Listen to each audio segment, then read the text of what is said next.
Welcome to the Heart of Money podcast, where we discuss the personal and emotional elements of money and the impact that money has on every area of your life.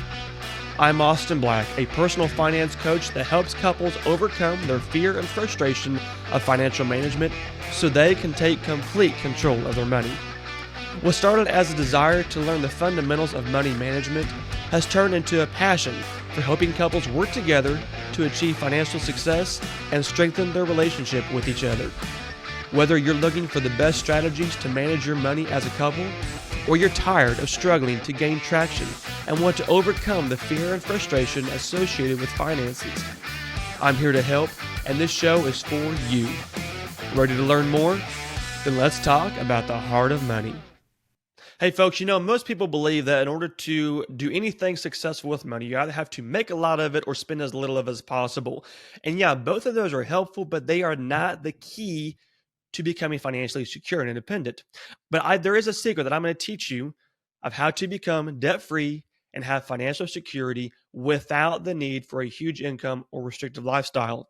I'm going to walk you through these strategies in my upcoming masterclass, the Financial Freedom Blueprint, which I'm hosting live once a month. And I want to personally invite you to join me in the next class. You can find out more details and sign up at freedommoneycoach.com/training. In this class, I'm going to teach you how to get on the same page with your spouse, how to take control of your money, and how to manage your behavior to accomplish your financial goals for the rest of your life. So head on over to freedommoneycoach.com/training, sign up, and join me on my next live masterclass. I look forward to seeing you next month. Hey folks, welcome back to the Heart of Money, episode 87. I am here with Miss Angie Carlson, a wonderful friend of mine, another fellow financial coach. Angie owns Carlson Financial Coaching and has 20 plus years experience in the finance sector, which also includes 10 years as a financial aid director. And whether her clients are looking to cut expenses, fund their next holiday vacation, or save for a big ticket item, Angie can help them make a plan and put it in motion. And when she's not helping other clients realize their financial dreams, you can find Angie curled up with her latest favorite book or spending time with her husband and her two sons. Angie, thank you so much for taking time to be on the show today, for being a part of this conversation. It's going to be exciting. It's going to be real and authentic because that's how you and I are, and I cannot wait to dig into that. So welcome to the Heart of Money. Thank you for being here. Yes, thank you, Austin, for having me. I am so excited to be here and have this conversation. Like you said, I'm very real, bold, authentic. So, audience, you've been warned. So, Well, if anyone has listened to this show long enough, they know that there are no filters, no holes barred. We say what we mean, and we mean what we say. And if you don't like it, keep listening because you're going to learn from it anyway. So that's kind of how we roll around here. But one of the things that I've had several financial coaches on here, and we've all had a little bit different angle, different niche, different topic, different element that we talk about. But I think one of the really cool things that we all center around is couples and their communication and how they manage their money, and just that being kind of the core element. So I think we're probably going to spend a lot of time today talking about that. But before we jump into that, I want to give you a few minutes just to tell about yourself, about your business, about the people that you serve, and kind of introduce yourself a little bit to the audience. yes, well, thank you, Austin. Like you said, my name is Angie. I'm a financial coach. I specialize in money communication. I help couples experience less stress in their relationship with more money in the bank using my proven agree and achieve method. Love it. Walk me through that because there was a lot that you just said there that I know is going to resonate with our audience. So tell me more about how you're helping people with that process. Yes, so my husband and I, oh my gosh, the poster children for struggling with money communication were me and my spouse. I married my financial opposite. And when you think of opposite, it wasn't like one was an extreme saver and one was an extreme spender. More where we were opposite is like how we see everything. Like anytime we take a test, we're not only like answer different on questions, we're like opposite ends of the spectrum different. And so as we started talking about our money, we were using a lot of the same terms like bad with money and not realizing the other person had a very, very different definition based on their household experience and how they grew up that the other one just couldn't even fathom. And because of that, we made, even though we were doing a budget, we were doing all the things that the professionals say you should do, we made no progress on our money for a decade. And so when we really started to tap into our money communication, tap into, oh, this is what we mean when we say, and really started focusing on that aspect, we paid off our debt in 107 days with no extra income. We went through a 26-month period where my husband was working hourly in mass retail, so translation, not making the big bucks. Yeah. I was out of college, and we just, oh my gosh, we just had life hit us. We hit our medical out of pocket max 2 years in a row. I nearly died, needed a new HVAC, car repairs, 4-year-old needed medical care. We just were getting hit with everything life could throw at us. And we cash flowed nearly $50,000 on that, plus got our emergency fund done in 26 months. And Holy smokes. then we paid off our house in December. And it's not because our budget was this amazing document. It's because we really focused our communication and we agreed on these things are happening in our life no matter what. And then when I started focusing on that with my clients, their results were becoming amazing too. Like I had one client, they paid me for coaching over their car payment for session 1, paid off $35,000 of debt less than 120 days later. And so with using my method, where we look at focusing on, okay, what are the things that we agree on with our money? Even if your agreement is it's not working, that's enough agreement to start my method so we can start building on the areas that you agree on so that you can get a plan together with milestones to start achieving your financial reality instead of just wondering if I'll ever get there. Man, that is so powerful. And it's so resonating with what I teach couples as well. But what catches me there is even if all they do is they agree that this isn't working. So I want to catch that for a minute here, because you and I both know that the couple has to both be willing to do something to make anything work. So even if they don't know what to do, if they know that what they are doing isn't working, let's digest that a little bit. That is a pretty powerful mindset right there. What's been your experience in couples being in that spot and then finding success from that? Yeah, well, the thing is, if they're both agreeing it's not working, a lot of people are like, oh, that's just such a bad thing and I'm going to give up. No, that's a fabulous thing. You both agree it's not working. If you're both willing to agree on that, that means there's a part of each one of you that wants to make this work. That's fabulous. Let's find it. And so I look at everything as we come in with what we know and we're running an experiment. So when you've come to me, you've ran several experiments, and the outcome of the experiments is it's not working because you're not reaching your financial goals. That doesn't mean everything you're doing is wrong or bad. We just need to find what elements in there aren't working well. And how we do that is we experiment. And when we experiment, we want to make sure that we keep enough, because changing everything is really hard.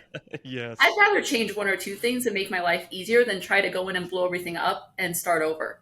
So we'll go in and assess, okay, what parts of this are currently working? And you may not even be able to see it because you've been so focused on it's not working.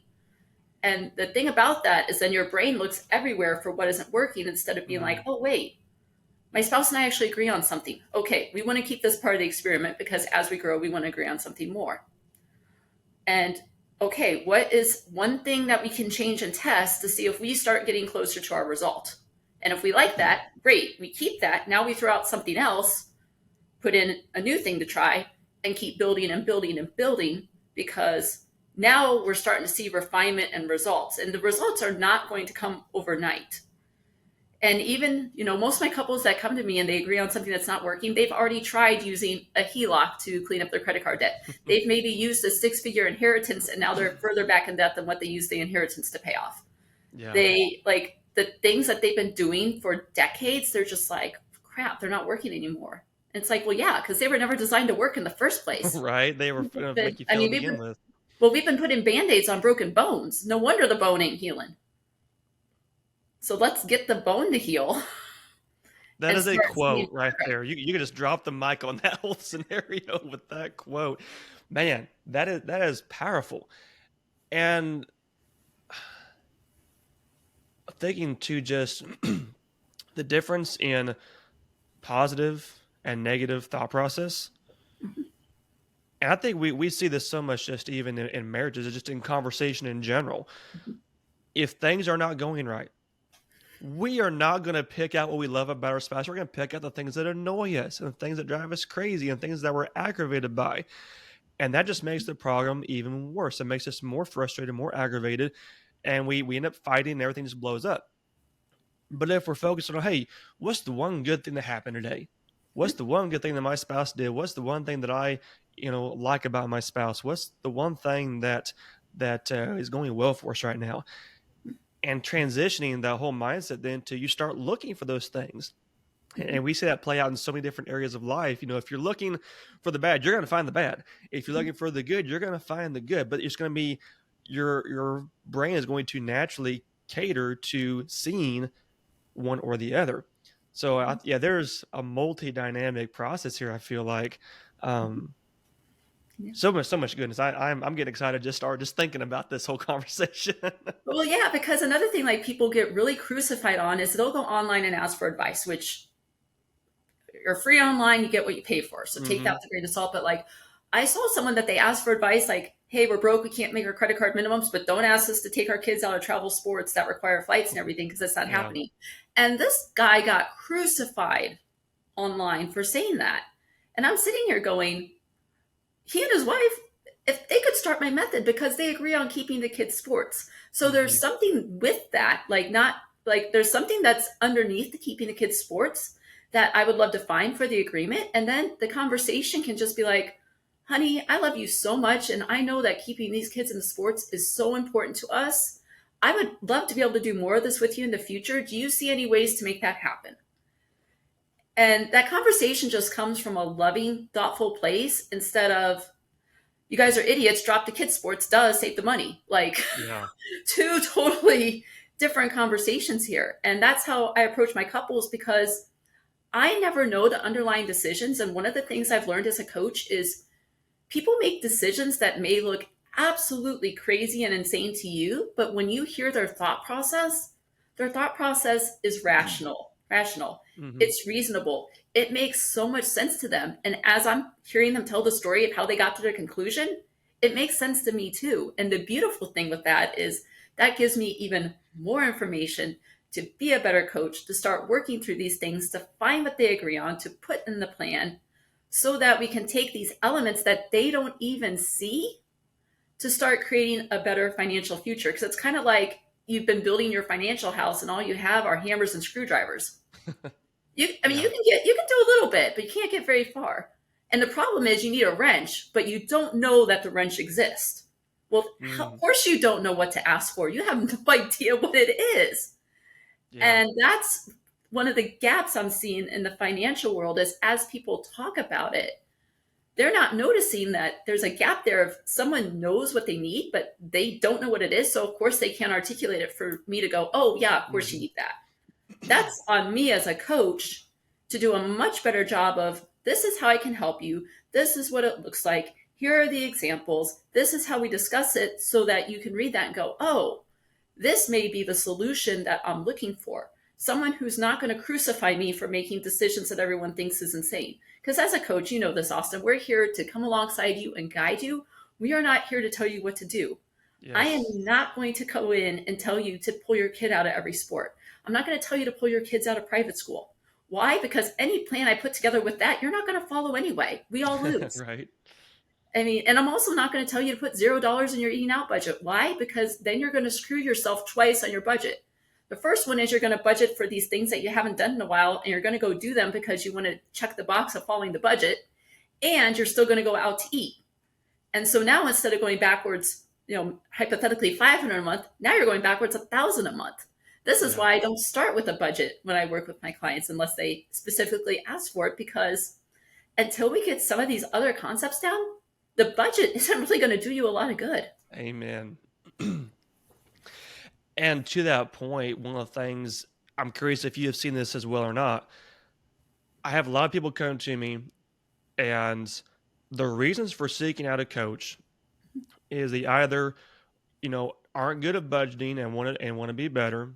They want to pay off more debt, or they want to just, be able to get somewhere in life financially with their spouse. It's kind of those three general buckets. And those are all 3 great results and great desires and great motivations.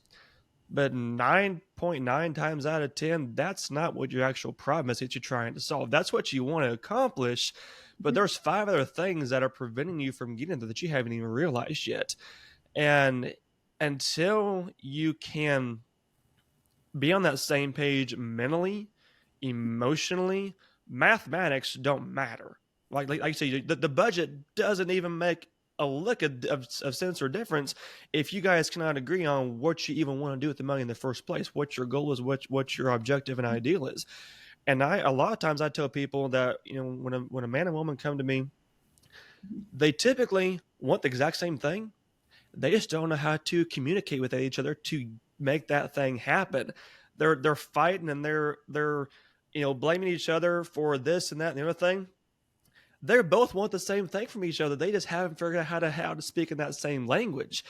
But that core desire of what I want to accomplish is simple, it's straightforward. But the reason, Angie, I think that you and I are such a benefit to people is we see what's happening on 5 feet underneath that core desire of why do you actually need that? Why are you wanting it? And why have you not got it yet?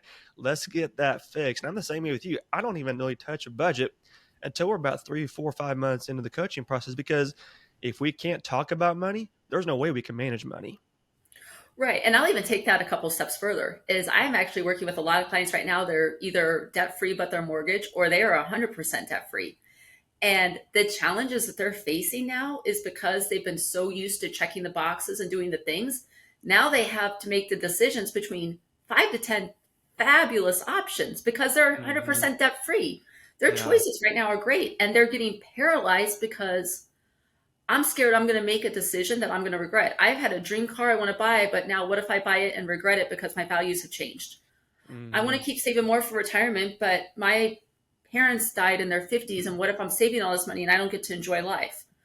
And just all these larger scale questions that if you don't develop the thought process on the way, you are going to get to a point where you've checked all the boxes on the things you can do, where you can see the balance go up, the balance go down.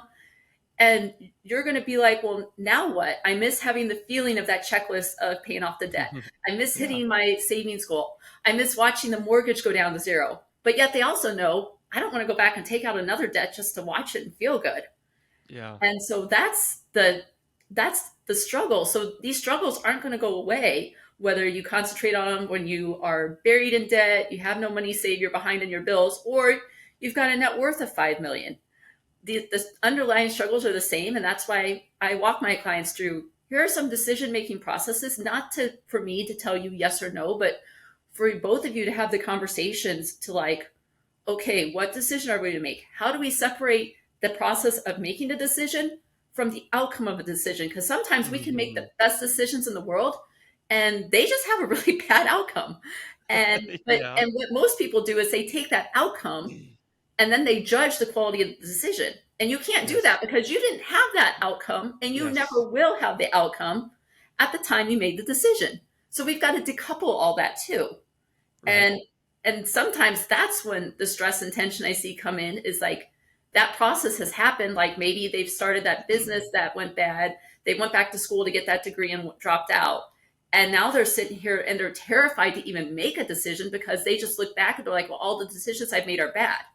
No, the decisions you've made have had some bad outcomes, but that doesn't mean you're a bad decision maker. And so then we have to really dive in and coach on that because of course that creates trust issue, especially if it appears to be one spouse. So there's just so many underlying factors and dynamics that people don't see it when you have it in your Facebook story or on your Instagram and it's looking like you're living this fabulous life.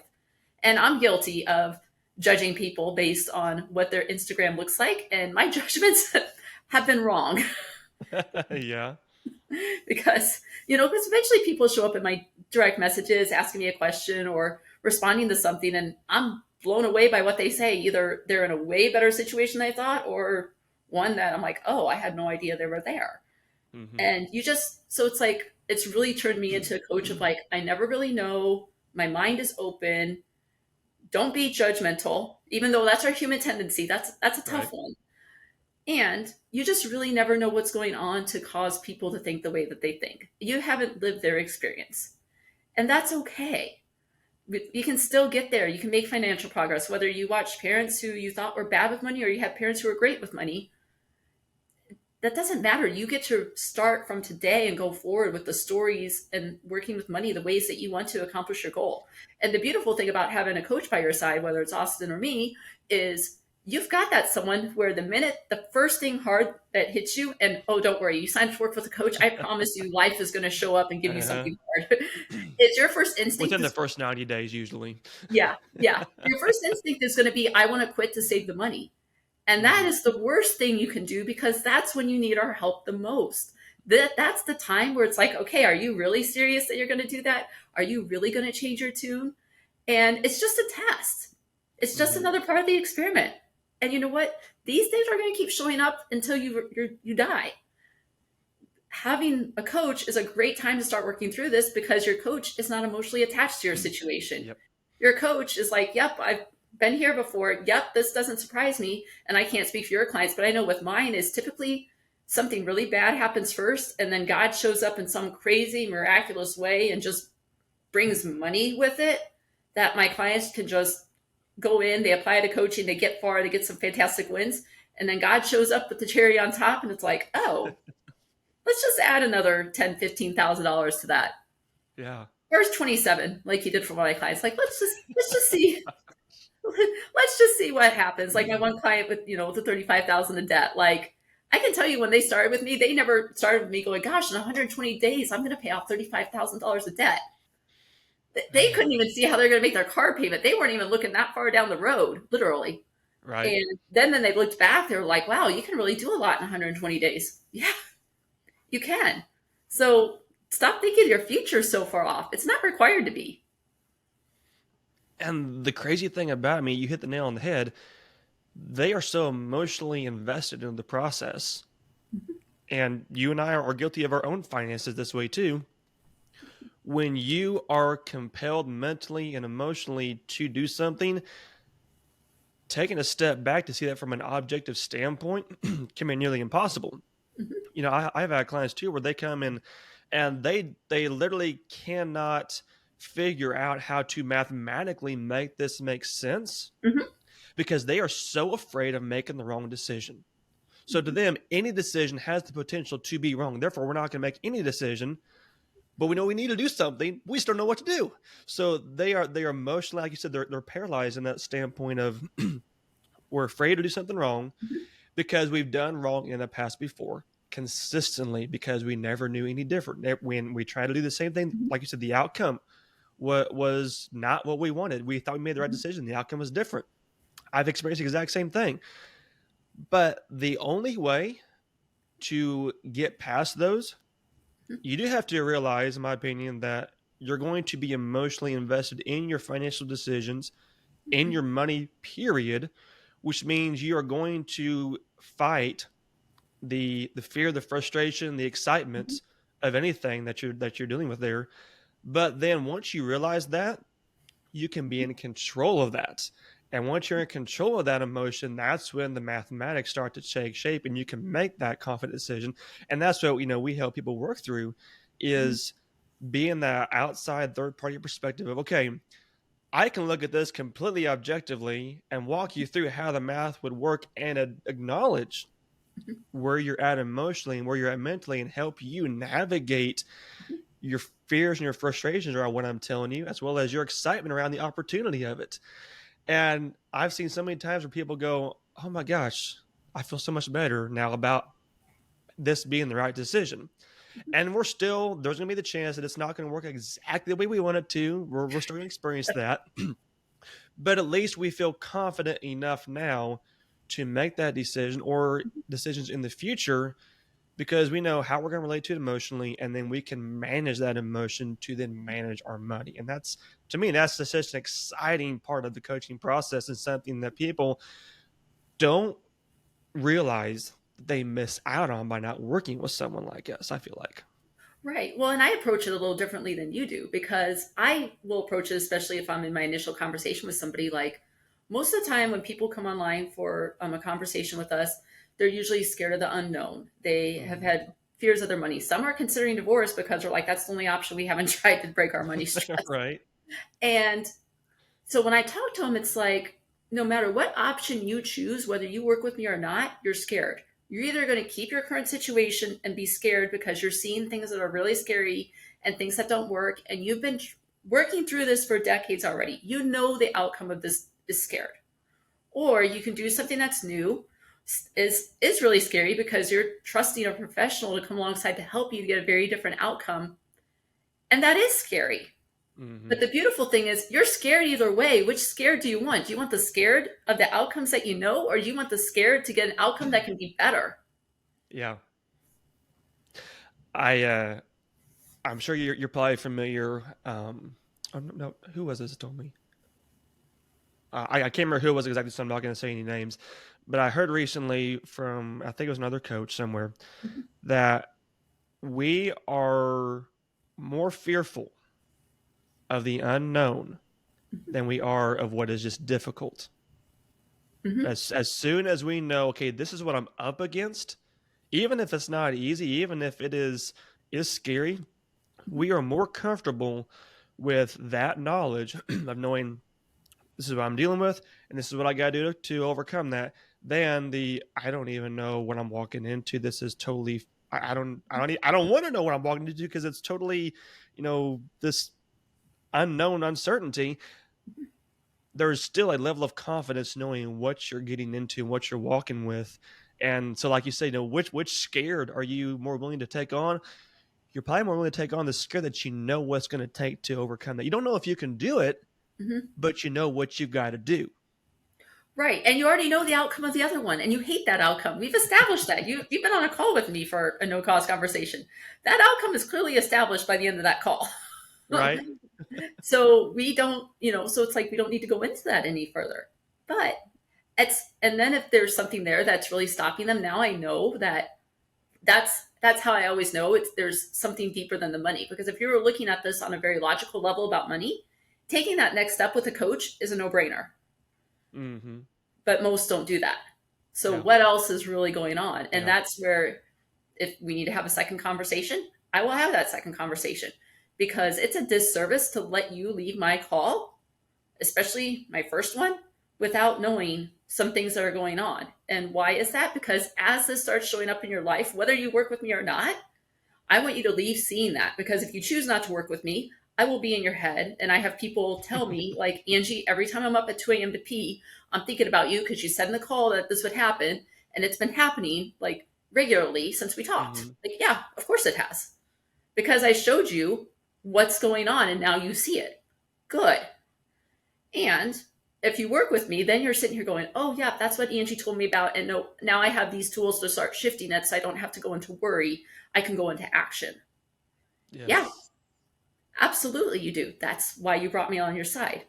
And that's why I'm here for you when you're scared and your brain is going, I don't know if I can do this. Of course your brain's going, it doesn't know it can do this. You've never done this before. Right, it's brand new. Your brain's trying to keep you safe. That doesn't mean your brain's right. Mm. And that's okay. But the more you navigate this, if you're feeling this when you're in debt, you're going to feel this when you have your emergency fund. If you have your emergency fund, you're going to feel this when you start paying off your mortgage. If you pay off your mortgage, you're going to feel this when you're debt free. If you're debt free, you're going to feel this on a whole nother level you didn't even think was possible, because now you're sitting here going, oh crap, I've got so much money to manage. What if it's wrong? What if I make a mistake that's 6-7 figures? And we just go on and on and on up the scale. So this process that you're learning here is just going to continue to elevate. And if you don't even recognize that process to elevate and you just focus on checking the boxes, checking the math, doing the budget, doing the things, it's not that you can't get the results. I mean, you can get there, but then once your house is paid off, now you're sitting here going, crap, where's my next checklist? And the thing is, at that point, there is no more checklist. Yeah. You get to write your own checklist. Right. And that can be really scary. Yeah, it's a whole different environment. And, one of the really important things I think that we deal with is helping people to not only understand how to get to that point, but then what does your decision-making process need to reflect and resemble and embody? Because as soon as you get to those different milestones, your passion, or essentially your passion will change, but your intent will change, your motivation will change, your your desire and your goals are going to change. So once you pay off debt, no, now your decisions are no longer about how much debt can I pay off. It is now, what do I do with the money that I was previously putting towards my payments? My management's not going to change any. My thought process shouldn't change any. My behavior shouldn't change any. I just now need to decide, okay, that objective is done. So where do I want to redirect this money to? And what does that action mean for me? Because we do kind of, we get to step off the gas pedal a little bit. We get to realign our focus. We get to realign our intentions. We get to realign our mission for the next, 5 years. And what does that look like?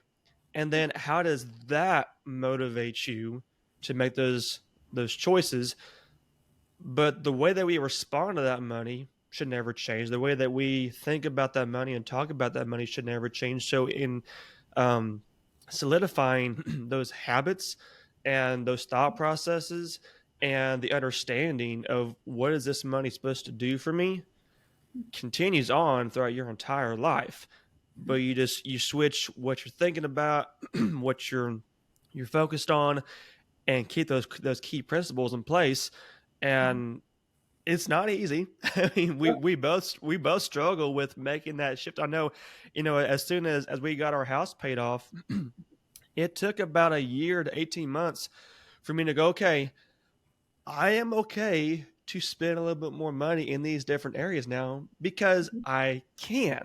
Now, I did not go lavish in anything, but I would be okay spend a little bit more to eat out or go on a nice date with my wife or to go on a little bit nicer trip or just to not be so laser focused on everything that we make is going to go towards this mortgage payment.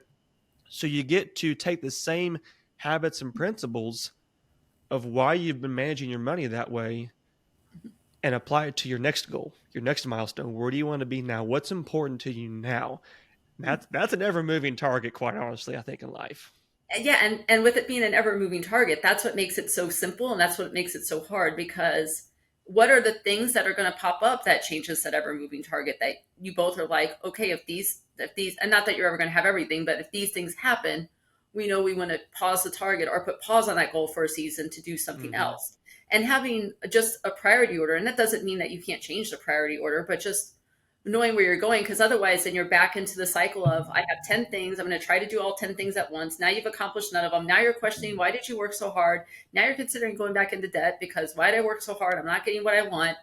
And so building all this is really what keeps you going. I mean, we paid off our house in December, so we're still walking through some of the changes, some of the things that we're doing, which totally fine. We get to do Yeah. that. And we just know, like, hey, this is where we just need to redefine some things. This is where we need to focus. We're going to just do a couple things that we've been wanting to get done for a little bit that we've really been putting off. And then, okay, once these are done, we'll talk again. Once these are done, Mm-hmm. we'll talk again. It's not like we need to have our next 20 years till retirement mapped out, Right. but we do need to have a general sense of, okay, we've reached our goal. Like, we have our goal. And if you don't know why you want to reach these goals, you don't know why you're going to want to do, you're going to reach these goals and feel completely disappointed, which seems crazy because you're sitting here and it's like, well, I did this goal, but what did I do it for? Yeah. Like, like doing a goal to check the box, that sucks. Yeah.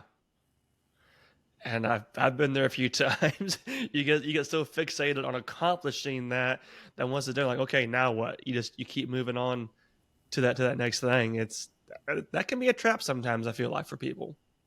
Yeah, I had that show up in my career. I had a career that I'm like, I want to stay at a job for 10 years. My first company was 9 years and 2 months. I was like devastated Oh because I got let go. man. I was so freaking close. And so when I started the next job and decided to come home and coach, I'm like, I have to stay 10 years. So I stayed 10 years and 5 days Mhm. to make sure I could say that 10-year mark. And then my first day home coaching, I was like, why did I make that 10 years so important? Like, and just like, because that last 18 months was hard. Mhm. And so, but what it taught me was this, like, just to have a goal to feel like you can check a box is pointless. Like, Yeah. why are we doing this work? And what do we want to teach our kids through doing this work? What do we want to, how do we want to change our family tree by doing this work? There's just so much there that, I mean, it would take, hours of coaching to explore all that. And it's also so necessary because what shows up in your money is going to show up in your health, in your relationships, in your job, in your career, with your friends. And when you're stepping into work on your money, like it's not just the money that changes, like relationships around you change. And for some people, that's a really scary thing is like, well, I can't Hmm. picture my life without it looking with these people in it. If you work on your money, there's a chance that might happen. Or there's a chance you're going to have some firmer boundaries with some people. There's so many things that can be there. But we look at all those things as a bad thing. None of this is bad. We elevate and we change. And if we're not changing, we're stuck. And stuck Yes. is stagnant. And stagnant is why we're scared. So this process is going to happen whether you acknowledge it's going to happen or you don't. It's a lot easier if you acknowledge it though. Right. Man, so much goodness in that. Well, I know we're kind of up against our normal episode time here. What's like the top two things that you think couples should focus on, implement, pay attention to if they really want to win with money in their marriage? And I know there's a lot. There's so many things that we can include in this, but in your whether it's from working with your clients or your own personal life, what are the top two things you like? If couples don't do anything else, Mhm. these two things will help them win with money faster in their life. The first one is we speak common languages, but we don't have common definitions. So, like when my husband and I would use the term bad with money, he would put it through his unique childhood experience. I was putting it through mine. Ours Mm. were night and day. And so, what he was saying to me was thinking, oh, we're going to do these things and have a bad outcome. But I wasn't interpreting it as a big deal because that's how we define the term. So, even though you're using common words and common phrases and things you heard growing up, do not assume your spouse has the same definition because most of us did not meet our spouses at the age of 2. Yeah. They've had different experiences than before they've gotten to us. So, got to learn what the common definitions are. That's by far number one. Number two, if there's things showing up in your money and you're just like, wow, it feels like the money's disappearing, it feels like these things are happening, your money's trying to tell you something. Hmm. And more than likely, based on your experience, you have no idea what it's trying to tell you because you're just looking at it going, wow, I just got another overdraft fee. Oh, this is negative again. When our savings account gets to zero. There's a story there. You just don't fully see it. And it's really hard to fix a problem if you don't know what the problem is. Amen. And that's where the coach can come in and be like, here are the patterns that we're seeing. Here, some things let's discuss, let's touch on something, and then go from there. So I would say, first one, getting the common terms, and two, listening to what your money's telling you are, to me, those would be the two most important things. That is amazing. That first one really catches me because I hadn't even thought of. I mean, I teach people how to communicate to where we do understand what each other is saying, but just that simple use of vocabulary, it's the exact same words, but different perspectives. I'm gonna start using that one because that is so. Gosh, that can go deep. That's really good. I'm glad you shared that. Man, this has been just a jam packed golden conversation, Angie. I cannot thank you enough for sharing all of your insight on this. Is there anything else that you want to leave listeners with? Anything that we haven't covered that you think is really important to our conversation today before we sign off? Well, yeah, if the listeners want to learn anything else about me or my style, I am on Facebook and Instagram at Finance Coach AC. I do a combination of posts, reels, lives, whatever your content assumption is, you can get it from there. And then I just also like Austin Ramsey Preferred Coach, is part of that community. Honored to be there too, and just really passionate about showing people and letting them get their own perspective shifts before they even enter into a no cost conversation with me, because I feel it's so important. Like when you come in and have a conversation with me, to be like, have already experienced some of my work and experienced some of the takeaways and experienced some of my insights, just so that we have that no cost conversation. You can leave it with a better understanding of, okay, here's another step or two that I can take that can help get me a result. Because that's my goal, is when you come talk to me, whether you decide I'm their person or not, and if I am, great. If not, great. I will make sure that you are on a path where you either can at least see part of your situation that's going on, or you've got something that is actionable that you can do, because I'm here to serve you. And this is how I define serving. I don't define serving you as you have to buy. Yeah. Powerful stuff. It's been just an absolute honor to visit with you, Angie. I knew you were going to bring some goodness. You brought the house of goodness today. So thank you so much, again, just for your stories, for your insight. You are changing lives. There's no question about it. And I'm excited to be in your network, to know you, to see what you're doing, and aspire to do as well as you do. So this has been a really fun conversation. Thank you so much. And I look forward to having you again soon. All right. Thanks, Austin. Appreciate it. Hey folks, if you found today's episode valuable and you want to learn how you can take the next step to gaining complete control of your money, I have a free resource called The 6 Secrets to Healthy Money Conversations with Your Spouse. This guide will help you learn how to better communicate with your spouse around finances so you can begin working as a team to gain complete control of your money. You can access it for free with your email at freedommoneycoach.com/moneyguide. That's freedommoneycoach.com/moneyguide.